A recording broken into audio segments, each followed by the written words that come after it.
नमस्कार, SBT news में आपका स्वागत है। पेश है 9 दिसंबर शुक्रवार दोपहर 3:15 बजे राजस्थान की 15 बड़ी खबरें।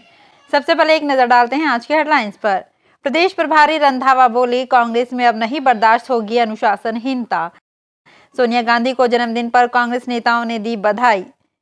राजस्थान में अब यातायात पुलिस के पास होंगे आधुनिक इंटरसेप्टर। न्याय कर्मचारियों के आंदोलन को वकीलों का भी समर्थन। और चलते ट्रेलर में आग, चालक ने ट्रेलर के पीछे लगी ट्रक बॉडी को किया अलग। और अब खबरें विस्तार से। नवनियुक्त राजस्थान प्रदेश कांग्रेस प्रभारी सुखजिंदर सिंह रंधावा ने राजस्थान कांग्रेस का प्रभार संभालने के बाद मिशन 2023 की तैयारी शुरू कर दी है।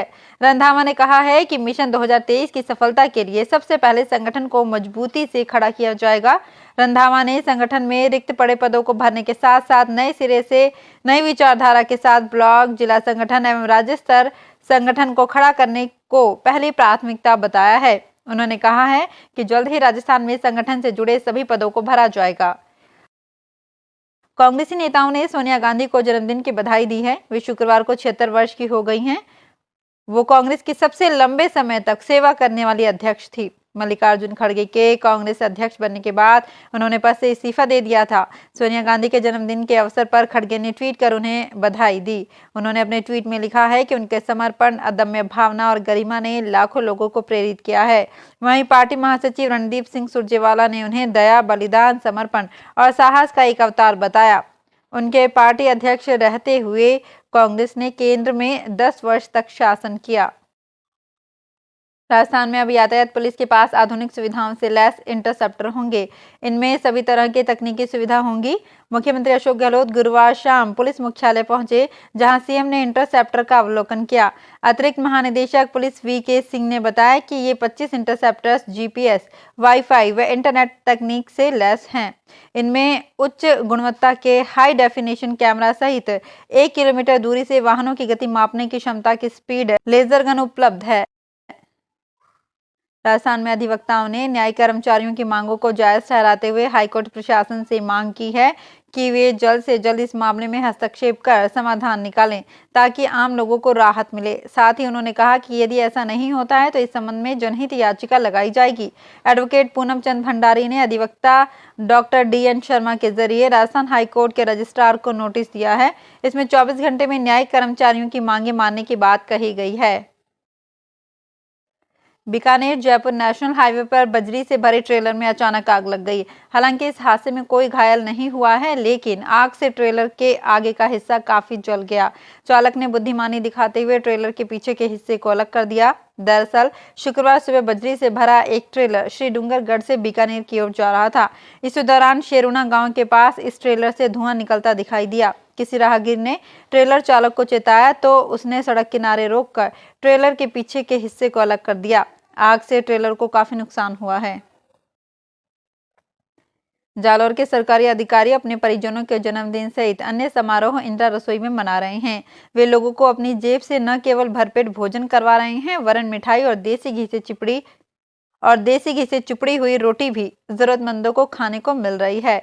जिला कलेक्टर निशांत जैन से शुरू हुई इस पहल पर जालौर के सरकारी महकमे के कई अधिकारियों ने अमल किया।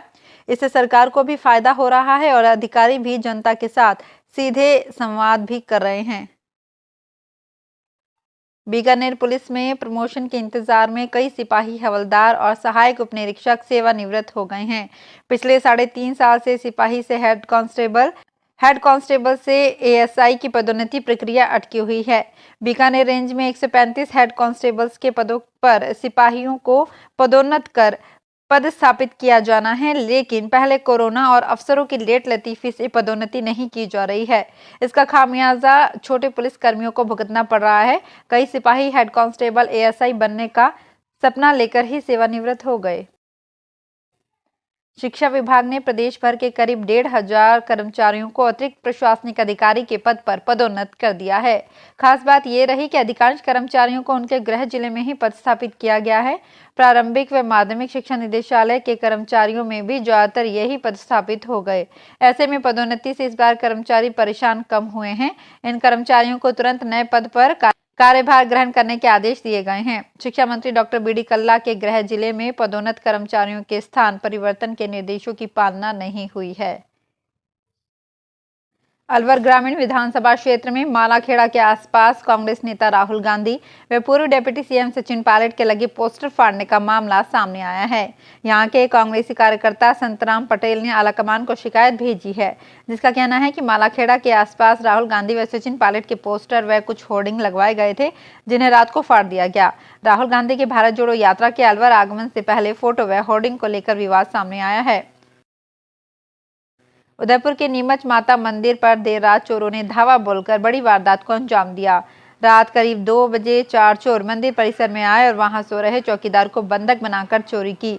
चोर मंदिर के गर्भगृह से चांदी के 2 छत्र मुकुट के साथ 2 दान पात्र की पेटियों को तोड़कर हजारों की नकदी और चांदी के सिक्के भी ले गए। मंदिर परिसर में आधा दर्जन से ज्यादा सीसीटीवी कैमरे भी लगे हुए थे। बदमाशों ने इनकी वायर काट दी। ग्रेनाइट सिटी जालौर का दीदार करने आए पावनों को जिले के गांव में भी ठहरने और वहां का पर्यटन का आनंद लेने की सुविधा मिल सकेगी। इसके लिए राजस्थान ग्रामीण पर्यटन योजना अहम रोल निभाएगी। इससे जिले को भी खासा लाभ होगा।